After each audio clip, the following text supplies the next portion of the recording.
Good afternoon, everyone, and welcome to this new session of the series of webinars A Pranzo con il NIC. Today, we have the pleasure to have an expert from the PMI community, Thomas Walenta. Thomas is really a pillar of the PMI community. As I said, he was president of the Frankfurt chapter and was also member of the PMI board twice in the past years. So let me welcome him and hand over him for the presentation. Thomas. Thank you, Thank you, Francisco, and good afternoon to you all. You are the project managers, who want to know how to become a better leader and a better project manager, and you are so engaged that you are listening over your lunchtime to these kind of webinars the PMI Northern Italy chapter is offering right now. So we have more than 200 people on the call, and I'm really excited to talk to you without seeing you and without having any feedback from you right now, but you can post some questions afterwards. So you can read on this slide what my background is. The last line is very important, so don't hesitate to connect with me on LinkedIn so we can have a exchange later. I also have some articles on LinkedIn, and I'm sure you also post good things on LinkedIn, and it's the tool really to come together. I'm going to talk to you today about how to become a better person in order to be a successful project leader. So give you an example, Yusra Mardini from Damascus in Syria, a refugee. She happened to be a swimming champion in Syria, and when she was 17 years old, she and her sister left from Turkey to Lesbos, to Greece, on a dinghy. The dinghy was designed to keep 6 people, but it was loaded with 19. While they're in the middle of that travel of 25 kilometers, the motor stopped and the boat started to take water and started to sink. And Jusra, she jumped out to the sea. She pulled on the rope of the boat, and 3 others followed her.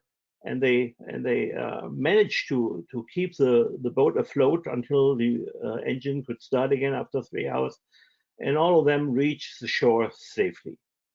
So, when I heard this the first time, some tears came to my eyes. That's a touching story. And if a young girl, just knows, okay, I'm the one who has the capabilities to do something, and she's doing it, she's a good person. And she's also a good leader because people came after her, and they jumped out of the boat and they helped her to save all the people on the boat. And in these times, and I don't really come to what we experience all now here, and you especially in Italy, we all see these kind of good persons and good leaders who stand in for the community and really give an example and who are followed by others. So becoming a good and an ethical person, what does it mean? So you can ask yourself some questions. So what can I be? Not what can I do? What can I be to make a project success more probable? Can I be a good person, or can I be a person that's more pushy and more aggressive? So I think there is a sequence of things you can prepare yourself for. First, behave ethical as a good person. It's about yourself, about the me in you. Think about yourself, how you can improve yourself, how you can behave ethical. Then you are able to build trust with the people, with the team, with the stakeholders, with the sponsors you are involved with. And after you build trust, you can lead effectively because you have, with building trust, you have established a common theme, and only then you can really be successful in your project and achieve it. The target of your project, you will be successful. So these 4 steps are a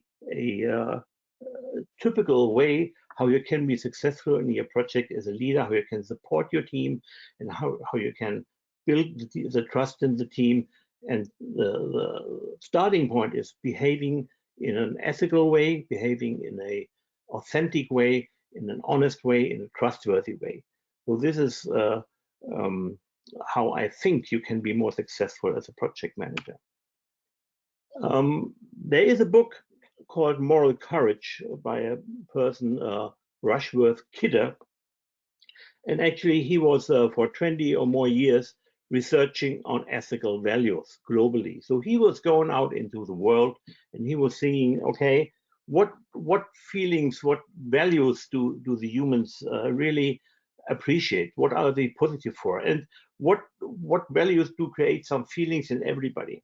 So what he came up with, and you can read it in this book I quoted here, are there are a set of values that are almost everywhere in every human culture, in every tribe he looked at. And these are the 8 values that are spelled out here. And the top 4 values, the values of responsibility, of respect, of fairness, of honesty, truth.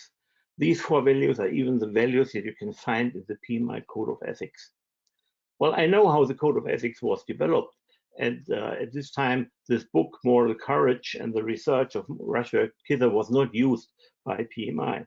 But you can see that these 4 values came up anyhow through other means than looking at the research that was not available at this time. But we also see other values that Rushworth Kidder found out, and the value of freedom, autonomy of decisions. You are a person who can decide on yourselves. The value of being part of a community, being related to others, being part of a family, a team, a tribe, or whatever. You feel that. The value of compassion, of care, of love, of help. You see so many people helping us selflessly, This is what the value here is there. And the value I personally value most of these, and I strive to be of that, to be a humble person, to be the value of humility, of reverence for life. So if you see these 8 values, and we'll come back to them later on, these are 8 values that even partly were used in the French Revolution, with the liberté, égalité, fraternité, humour. So these are 3 values that are also put here: fairness, freedom, and community, fraternity. So how did these values develop? And there is some theory that they have been developed through evolution. So this is an evolutionary thing. Apes, they scratch their backs, and it's a reciprocity that is there. So it's a fairness. If you scratch my back, I scratch your back, and together, this will be the best solution for both of us. So all of these values might be pulled back to an evolutionary development, and they came up, by building some circuits in our brains that are being triggered automatically if we see these values. If you have ethical behaviors and if you have some skills to influence people, then you are a positive leader. You can have influencing skills like manipulating people or pushing people to do something, but if it's not ethical, you're not a positive leader. You see these kind of leaderships in the world today, where you say that's not a positive leader. He's leading, so he's somehow pushing people to do that. So ethical behavior is important because ethical values limit what we can do. So you have a tool like a hammer, and you can put a nail in the wall, or you can hit somebody on the head. So the values determine how you use the tools that are that you are using. So ethical values limit the options for the actions you have, and that's why it's important to be an ethical, a good person, and then you can use your influencing skills which you might have. Another statement that came up is, these values, the 8 values that you have seen, they rather connect people. So if you see fair people, you are attached to them. If you have some beliefs are different beliefs, like in religions, beliefs, like in some sects or so. They rather divide, or political parties, if you see right now. So we often say values and beliefs are important in the culture. Yes, both are, but there is a difference between values, which connect people, and beliefs that rather divide people, and they build some subgroups. Rashad Kidder always also said there are three types of how you can make ethical decisions.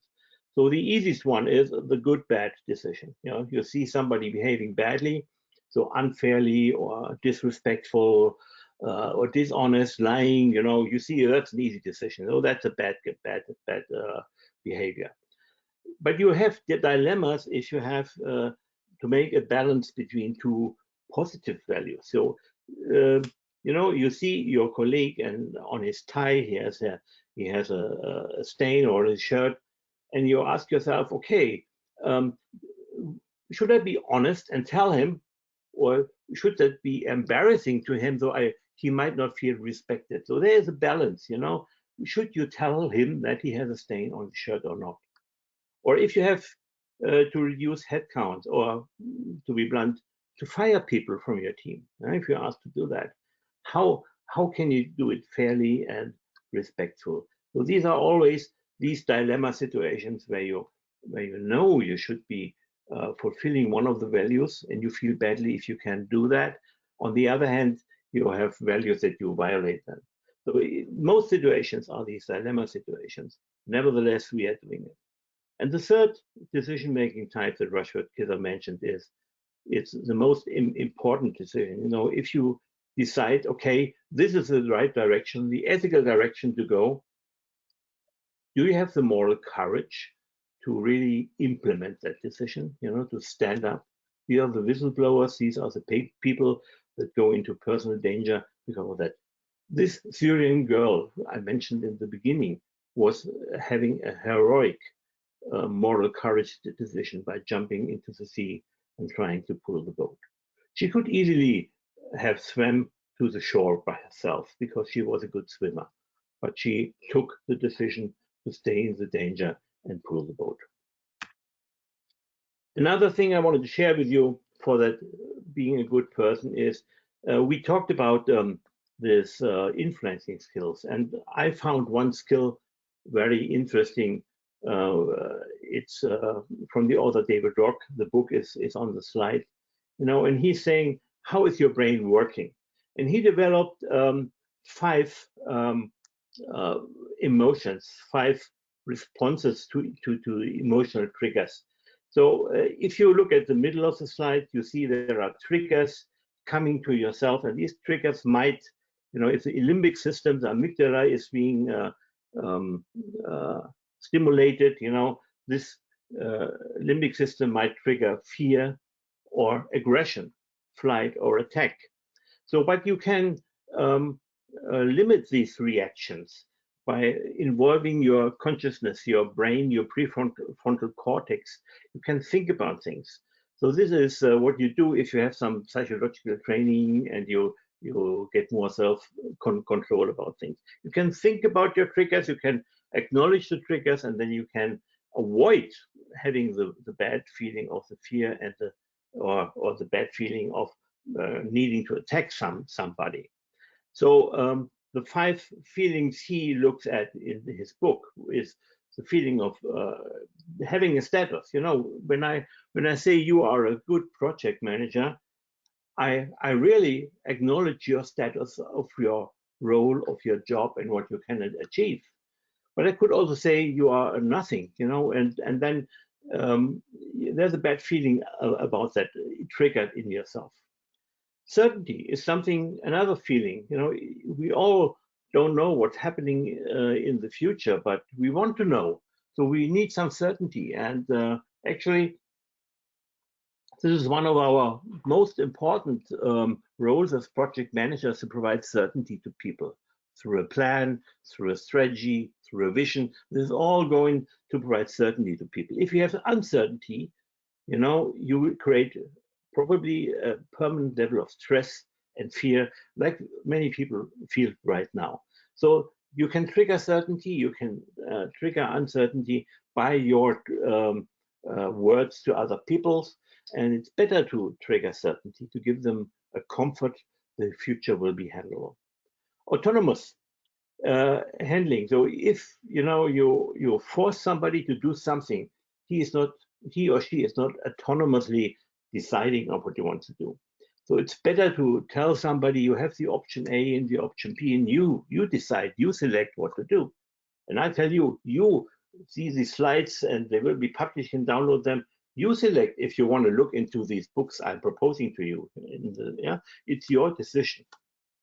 Do you feel better if you have the impression you can decide something than if you have just to follow something, and have no choice?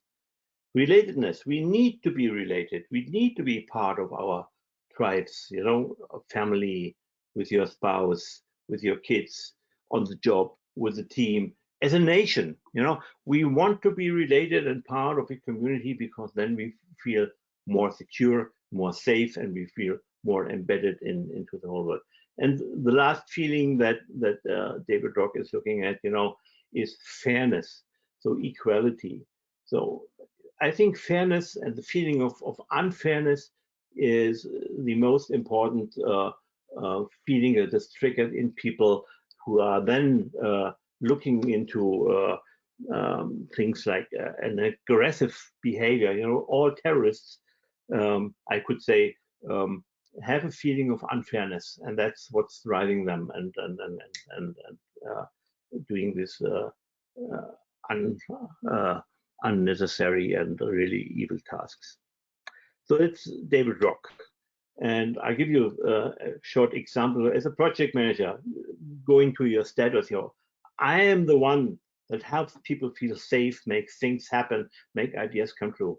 And remember, when I started my presentation, this was the sentence I said, you are the ones who do the projects and help people to do that.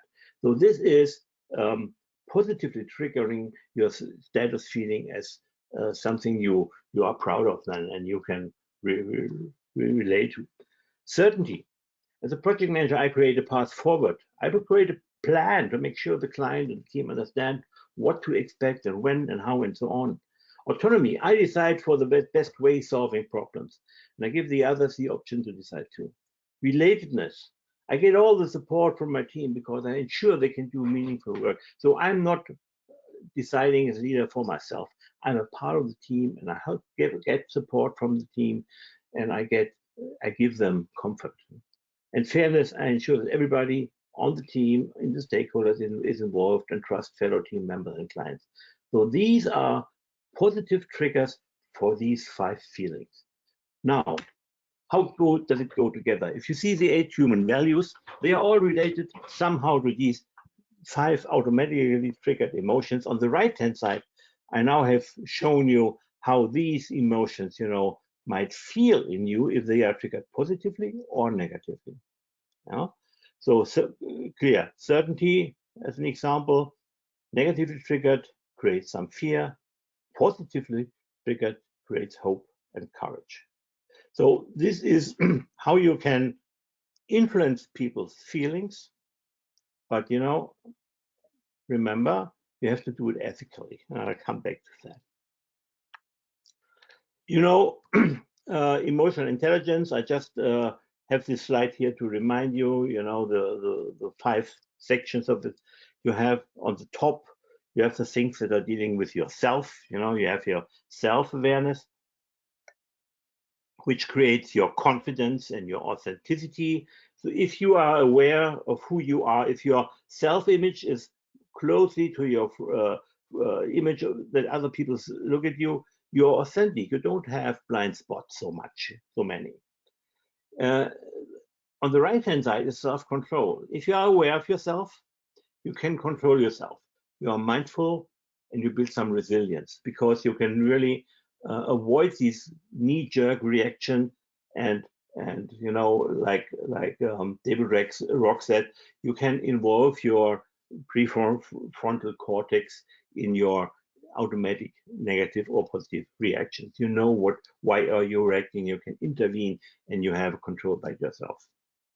On the lower side, you see how do we deal with others in emotional intelligence. So on the left-hand side, empathy. So I feel others. I learn from others. I understand others. I listen to others.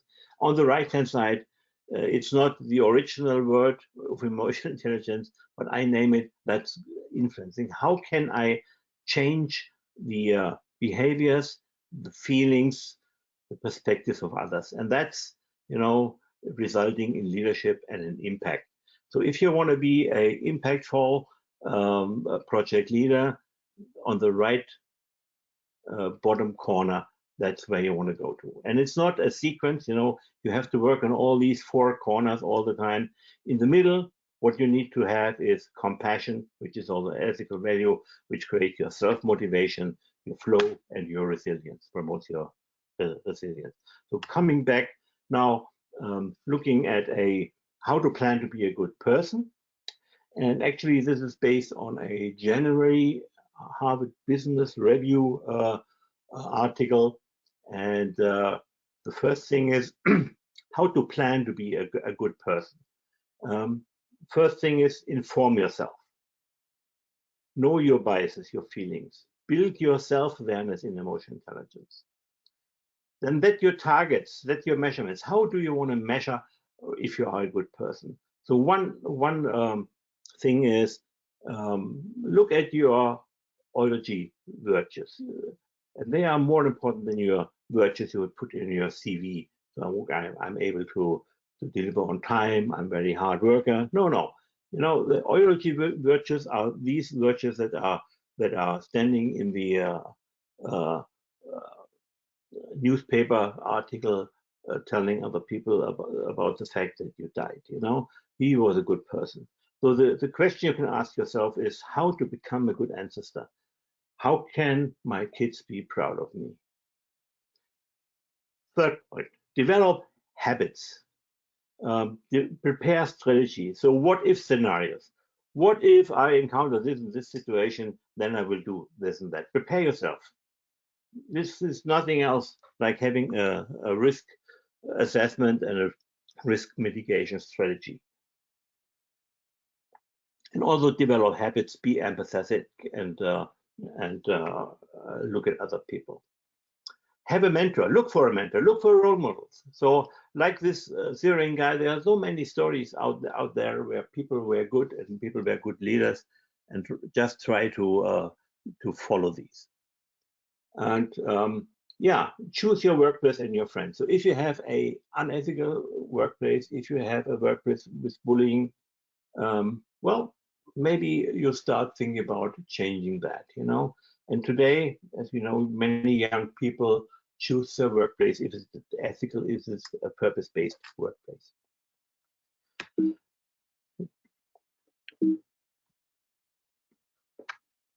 Ology virtues, the one slide for it, Ology statements are mostly referring ethical behavior anyhow. So he was a champion for those who had none. He was caring for those in need. He was generous, humble, and so on. You want to read this on your tombstone, and you should think about, are these my targets, or are my targets something which is prophetically looking at profit and other stuff. Once you have planned now that you want to be a good person and how you want to be that, how do I make good decisions? So the first thing is stay calm, avoid stress. Search for ethical issues in the situation. Avoid rationalizations in your decision. So you can test every decision you have. You should have multiple decision options prepared. You can make the publicity test. So the publicity test is asking, is it okay if my decision would be published in a newspaper? Or you can have the mirror test. So you look in the mirror and say, okay, what do I think about myself if I make this decision? Can I look in my eyes and smile? And the generalization test you can do. Is this a good example for others? Is this a role model? Can I really put it up as a case study, as a story I can go there? Fourth point, resist social pressure. So there might be a lot of people around you saying, okay, you should do that, and maybe please, it's your role. resist that. You know, it's your decision, it's your ethics, and you have to look yourself in the eyes. Oh, sorry.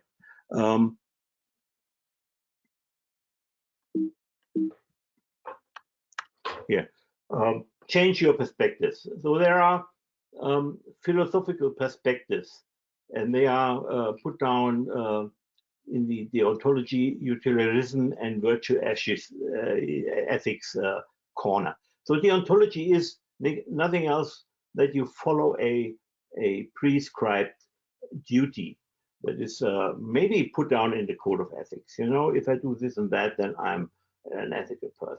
That's one view on your decision. You know, do I follow rules that are prescribed in an ethical code? The middle point, utilitarianism, is what are the consequences? So is my decision having the highest value to the most people? That's an assessment you are making. And that's different from deontology. In virtue ethics, these are the most old ethical perspectives created by Confucius and Aristotle in parallel. So it shows, are you really a moral good person? Is it part of your character that you are a good person and that this decision is being supported by that? Next point, ownership means be responsible. And last point, obtain help. So go to an ombudsman or look at a framework for ethical decision making. And I'll just quote this ethical decision making framework. It's on pmi.org and you can look at it there. I don't go into detail on that now. And in the end, if you made a decision, how to improve, learn, reflect, debrief a decision, look at this, ask for feedback, avoid unethical people and work environments. I said it's a part of planning too. Identify, review your strategies. What did work? What didn't work? You have to tweak something. Share examples to others. Use storytelling and help others. So this is learning by helping is the best way really to give feedback, to become a mentor and all of that. So leadership can be seen when you observe a shift from uncertainty to certainty.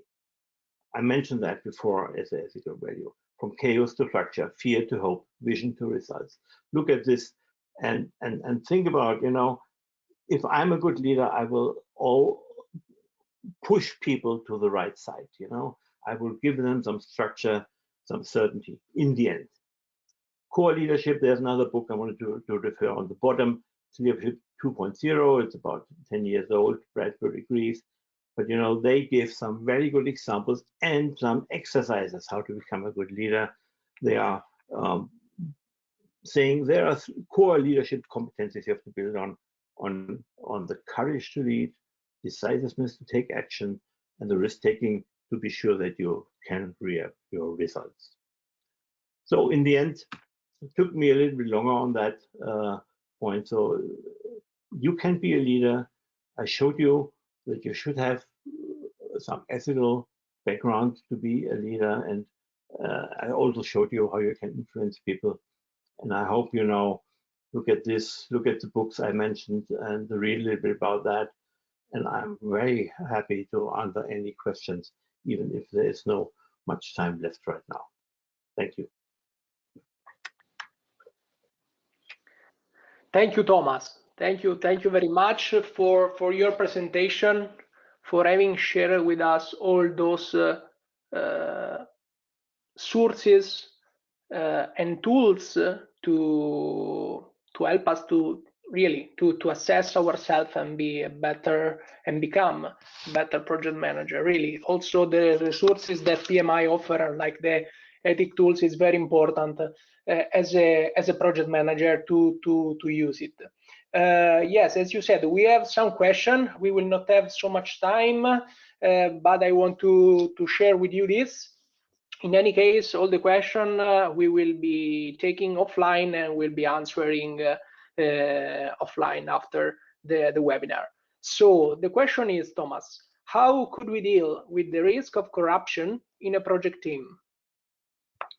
The risk of corruption is often a dilemma, because the corruption is to proceed in your project and maybe to keep your project going. You have a responsibility to fulfill your project. On the other hand, people are having their own thoughts on it.